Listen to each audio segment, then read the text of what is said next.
لمحے اس نے ایک ہی ہاتھ سے لگاتار لارڈر کے چہرے پر تھپڑ مارنے شروع کر دیے. تیسرے زوردار تھپڑ پر لارڈر ایک بار پھر چیختا ہوا ہوش میں آ گیا. اس کا چہرہ تکلیف کی شدت سے بری طرح مسخ ہو چکا تھا. اس کے ساتھ ہی عمران نے خنجر دائیں ہاتھ میں پکڑا اور اس کے ساتھ ہی اس کا دایاں ہاتھ گھوما. لارجٹ کا ایک نتنا کٹ گیا. عمران کا وہی ہاتھ ایک بار پھر گھوما اور اس بار لارجٹ کا دوسرا نتنا کٹ گیا. اب جب کہ تمہارا قوت ارادی خاص طور پر کمزور پڑ چکی ہے، اس لیے اب تم فوری طور پر بول پڑو گے.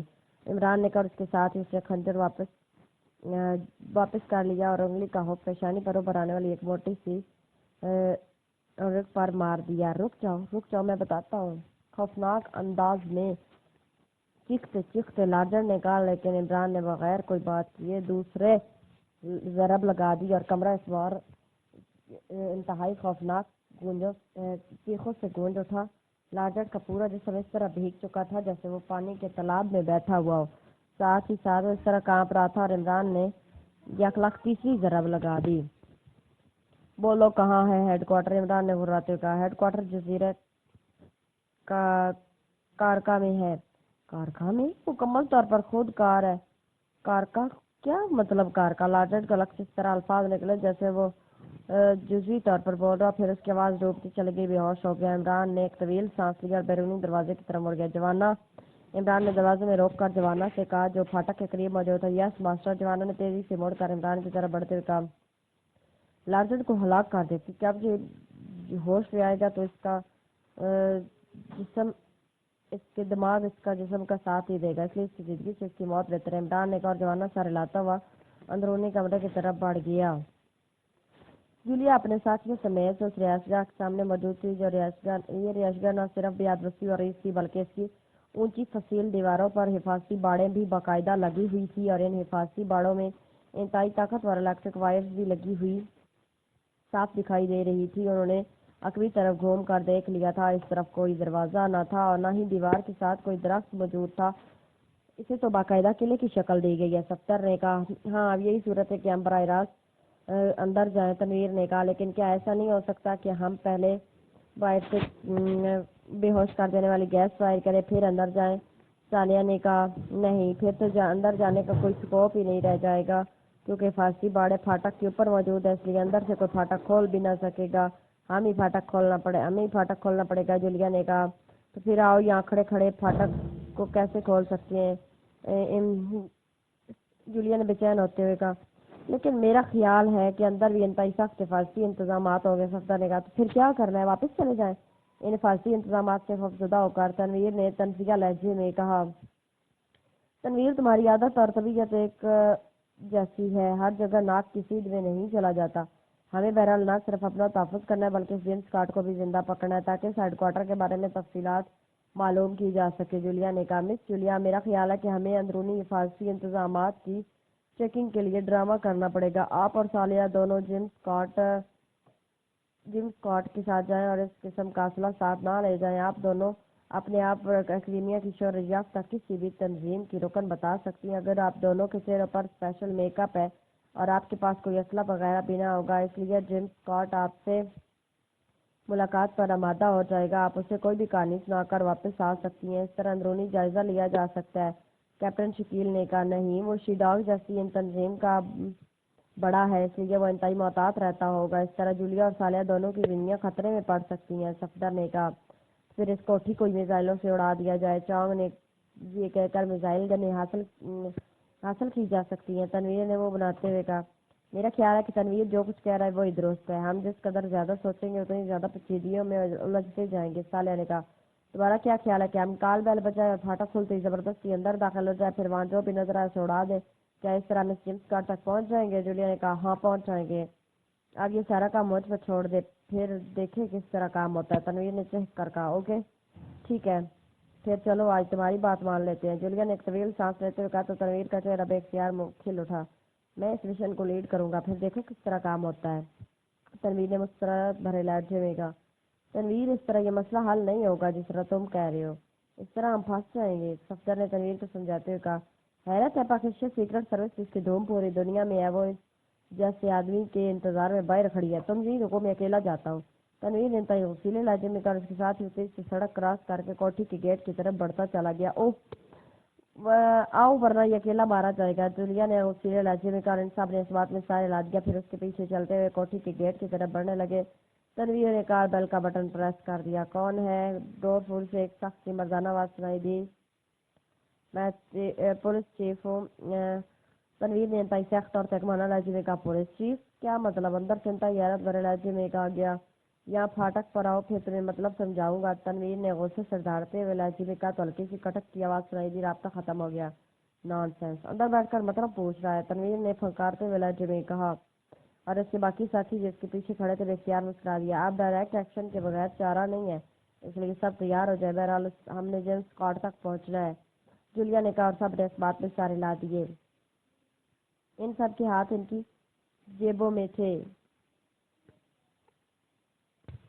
تھوڑی دیر بعد فاٹک کھلا اور ایک مشین گن بردار آدمی جیسے ہی باہر آیا، تنویر کا بازو بجلی کی سی تیزی سے گھوما اور دوسرے ہی لمحے وہ آدمی گردن پر مخصوص ضرب کھا کر چیختا ہوا سائڈ ستون سے ٹکرایا۔ پھر اس سے پہلے کہ وہ سنبھلتا، اس کی مشین گن تنویر کے ہاتھ میں پہنچ چکی تھی۔ اس کے ساتھ ہی تنویر نے دوسرے ہاتھ سے گرتے ہوئے آدمی کو گردن سے پکڑا اور اس کے ساتھ ہی وہ آدمی چیختا ہوا ہوا میں غوطہ کھا کر ایک دھماکے سے پھاٹک کے اندر جا گرا۔ دوسرے لمحے تنویر ہاتھ میں مشین گن پکڑے بجلی کی تیز سے اندر داخل ہوا اور پھر پوری عمارت میں انسانی چیخوں سے گونج اٹھی۔ سامنے ہی برآمدے میں موجود 4 مسلح آدمی پہلے ہی برسٹ میں ہلاک ہو چکے تھے، جبکہ پھاٹک کھولنے والا آدمی کلا بازی کھا کر گرنے کے بعد معمولی سی حرکت بھی نہ کر سکا تھا، اور تنویر مسلسل فائرنگ کرتا ہوا بڑھتا چلا جا رہا تھا۔ اس کے ساتھی بھی ہاتھوں میں مشین پسٹل اٹھائے اس کے پیچھے دوڑ رہے تھے، اور اچانک برآمدے کے اوپر سے فائرنگ کی آواز سنائی دی، اور وہ سب اس فائرنگ سے بال بال بچے تھے، کیونکہ فائرنگ صرف ایک لمحے کی دیر سے تھی اور یہ ایک لمحہ پہلے شیڈ کے نیچے پہنچ چکے تھے، ورنہ ان میں سے ایک بھی زندہ نہ بچ سکتا۔ وہ دوڑتے ہوئے برآمدے میں داخل ہوئے۔ تنویر سب سے آگے تھا۔ ان کی مشین گنیں لے لو، تنویر نے چیخ کے ہوئے کہا، اور اس کے ساتھ ہی سامنے والے بڑے دروازے کو زوردار لات ماری۔ دوسرے لمحے اپنے چھت پر موجود بلبوں پر فائر کھول دیا اور اس کے ساتھ ہی وہ تیزی سے اندر دوڑتا چلا گیا۔